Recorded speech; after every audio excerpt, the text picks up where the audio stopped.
एक और महाकुंभ में आस्था की डुबकी लगाने के लिए देश भर से करोड़ों श्रद्धालु प्रयागराज पहुंच रहे हैं। दूसरी ओर संगम के पानी में स्वच्छता को लेकर सियासत गर्म है। सीएम योगी आदित्यनाथ ने बुधवार को कहा, संगम का पानी न सिर्फ स्नान करने बल्कि पीने के योग्य भी है। कुछ लोग महाकुंभ को बदनाम करने की कोशिश कर रहे हैं।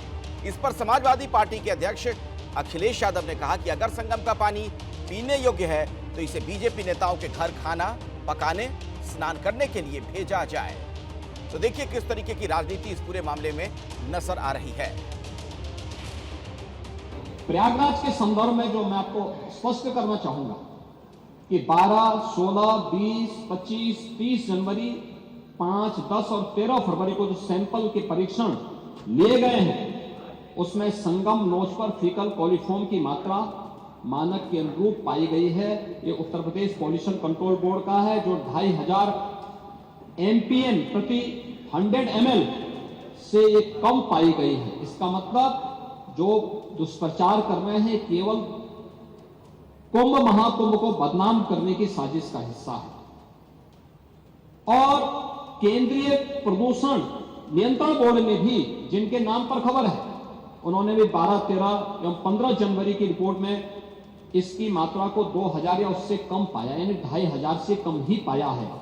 तो गंगा का पानी है, संगम पे जो पानी है, त्रिवेणी में जो पानी है, वो स्नान करने लायक भी नहीं है। अगर हम दिल्ली वालों की बात माने तो ये बात हम मान के चलें कि लखनऊ वाले दिल्ली वालों को भी सनातनी नहीं मानेंगे, क्योंकि वो विरोध कर रहे हैं। पानी स्नान करने लायक नहीं है।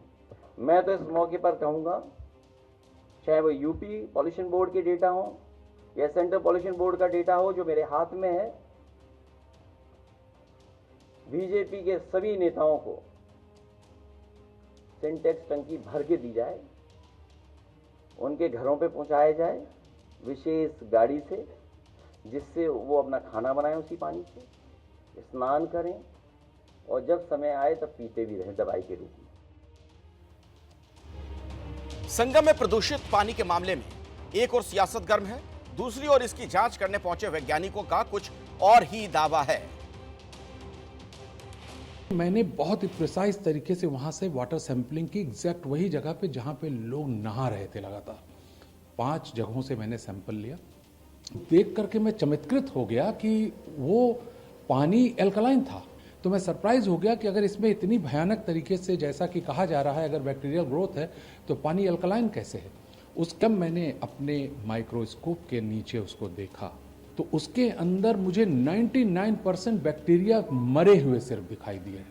इसमें कोई दो राय नहीं है कि लाखों करोड़ों लोगों का पानी में प्रवेश करने से बहुत ही तीव्र, बहुत ही कम्प्रिहेंसिव बैक्टीरियल ग्रोथ हुई, लेकिन उसको तुरंत जो है बैक्टीरियोफेज ने कंट्रोल कर लिया। एक वैज्ञानिक को आपने सुना। दरअसल महाकुंभ को लेकर शुरुआत से ही विपक्ष सरकार पर हमलावर है। दूसरी ओर संगम के पानी पर हो रही सियासत पर आरएसएस की भी प्रतिक्रिया सामने आ गई। आरएसएस के प्रचारक हैं इंद्रेश कुमार। उन्होंने कहा, महाकुंभ शताब्दियों से होता आ रहा है। जो इस पर सवाल उठा रहे हैं वो विकृत मानसिकता के लोग हैं। लोग कपड़ा पहनकर स्नान कर रहे हैं या साधारण वस्त्र पहनकर कर रहे हैं, नग्न बदन से कर रहे हैं, स्नान है।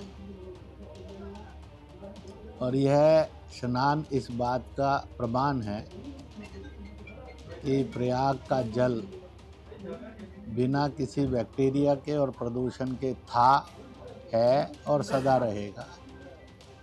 लोग शताब्दियों से नहीं, युगों से वहाँ नहाते आ रहे हैं और आगे भी युगों उसमें नहाते रहेंगे। जिन लोगों को के मन में कोई अपने विकार है या बुद्धि के अंदर संशय और विकार है, वो लोग बार बार प्रश्न खड़ा करते हैं।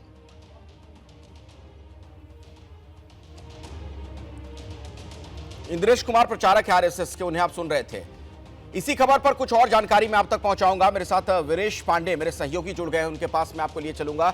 स्वामी चक्रपाणी कुछ ही देर में मेरे साथ जुड़ेंगे, धर्मगुरु हैं, बीके त्यागी वैज्ञानिक हैं, वो भी आपको स्क्रीन पर नजर आ रहे हैं। आपका भी बहुत बहुत स्वागत है सर।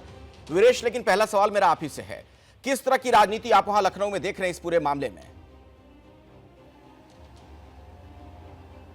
देखिए, कुंभ में स्नान को लेकर, उनके जल की शुद्धि को लेकर, एनजी की रिपोर्ट को लेकर जिस तरीके से अखिलेश यादव और विपक्ष लगातार निशाना साध रहा था, उसका जवाब परसों सदन में योगी आदित्यनाथ ने दिया और उन्होंने बहुत जोरदार तरीके से कहा कि आचमन के हिसाब से, स्नान के हिसाब से, पीने के हिसाब से जो संगम का जल है, गंगा का जल है, वो शुद्ध है और राजनीति न करें कुंभ पर। लेकिन अखिलेश यादव ने कल प्रेस कॉन्फ्रेंस करके अखिलेश यादव ने कहा कि मुख्यमंत्री को जो आंकड़े मिल रहे हैं, उनके सलाहकार दे रहे हैं, उनके अधिकारी जो उनको ये सुझा रहे हैं, वो सरासर उनको भ्रम में रख रहे हैं और मुख्यमंत्री को इस तरह के आंकड़े पेश नहीं करना चाहिए। एनजीटी की अगर रिपोर्ट है तो उसकी बातों को मानना चाहिए। तो यूपी जो पोल्यूशन बोर्ड है वो कुछ अलग कह रहा है, एनजीटी अलग कह रहा है, केंद्र अलग कह रहा है, राज्य अलग कह रहा है। इससे विपक्ष को निशाना साधने और हमला करने का अवसर प्राप्त हो रहा है और अखिलेश यादव इसी बात को उठा रहे हैं और कह रहे हैं कि केंद्र की राय अलग है, राज्य की राय अलग है और इन दोनों मामलों पर जो आपस में लड़ाई चल रही है वो एक पॉलिटिकल रंग देने की कोशिश कर रहे हैं। इसको लेकर जो समाजवादी पार्टी है और भारतीय जनता पार्टी के नेता हैं, मुख्यमंत्री हैं, उप मुख्यमंत्री हैं, मंत्री हैं, ये सभी